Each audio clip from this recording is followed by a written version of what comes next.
کبھی آپ نے غور کیا کہ شادی بیاہ اور دیگر تقریبات میں اب بھی پاکستان، بھارت اور عرب ممالک سمیت دنیا کے کئی ممالک میں مردوں کو کھانا پہلے اور خواتین کو بعد میں دیا جاتا ہے۔ اس کے ساتھ بھارت اور پاکستان میں خواتین کو کھانا بعد میں دینے کی آخر دلچسپ وجہ کیا ہے؟ تو چلیں اس کی دلچسپ تاریخ بتاتے ہیں۔ شادی بیاہ یا دیگر تقریبات میں مردوں کو پہلے کھانا دینے کی روایت مغرب میں کافی پرانی ہے۔ تاریخی اعتبار سے مردوں کو گھر کا سربراہ سمجھا جاتا تھا۔ قدیم دور میں مرد شکار، کھیتی باڑی، ماہی گیری کے علاوہ دیگر محنت طلب کام کرتے تھے، جبکہ خواتین گھروں پر رہتے ہوئے اپنا کام نپٹاتی تھیں۔ ایسے مردوں کے گھر واپس آنے پر تیار کھانا پہلے مردوں کو دیا جاتا تھا اور پھر یہی طریقہ کار سوسائٹی میں رائج بھی ہو گیا۔ مردوں کو کھانا پہلے دے کر ایک خاص رتبہ بھی دیا جاتا تھا۔ اس طرح مردوں کو سماجی طور پر کئی دیگر جگہوں پر بھی اور تقریبات میں بھی برتر سمجھا جاتا تھا اور ایسے میں انہیں کھانے کے وقت بھی اہمیت دی جاتی تھی۔ اس کے ساتھ ساتھ مردوں کو گھروں میں فیصلہ ساز ہونے کی وجہ سے بھی کھانا پہلے دینا ایک طرح کی عزت افزائی سمجھی جاتی تھی۔ وکٹورین ایرا میں اس چیز کو مکمل طور پر نافذ کیا گیا، جس میں سب سے اہم یہ بھی ہوتا تھا کہ خواتین مردوں کے بعد ہی کھائیں۔ لیکن پھر ایکول رائٹس کی موومنٹس یعنی کہ ایکوالٹی موومنٹ جب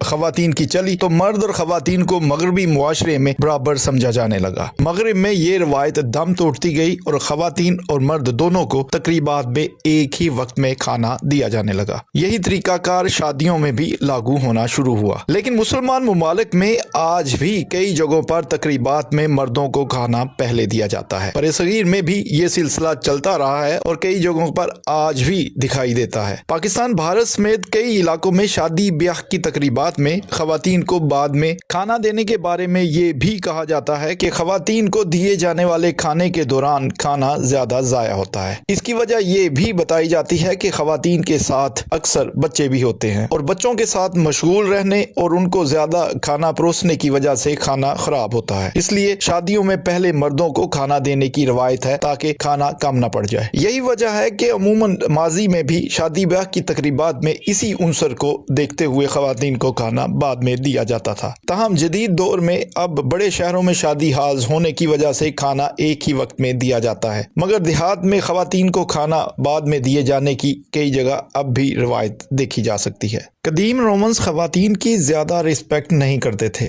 بڑے خاندانوں میں مردوں کو گھر کے سربراہ کے طور پر مانا جاتا تھا اور ان کو عزت کا مقام دینے کے لیے سب سے پہلے ان کو ہی کھانا دیا جاتا تھا تاکہ انہیں دیے جانے والے کھانے کا بہترین حصہ مل سکے۔ وقت گزرنے کے ساتھ ساتھ یہ عمل ایک سماجی معمول بن گیا۔ سب کانٹیننٹ میں بھی یہی عمل لاگو رہا ہے اور آج بھی بہت سے خاندانوں میں مل کر کھانا تو کھایا جاتا ہے، مگر زیادہ تر توجہ اس بات پر دی جاتی ہے کہ گھر میں موجود مردوں کو کھانا پہلے دیا جائے۔ لیکن جوں وقت گزرتا جا رہا ہے، مصروفیات بڑھتی جا رہی ہیں، تو وہ علاقے جہاں یہ روایات ابھی قائم ہیں وہاں بھی کم ہوتی جا رہی ہیں، کیونکہ اب کھانا کھانے کے لیے سب کے اوقات کار ہی بدل گئے۔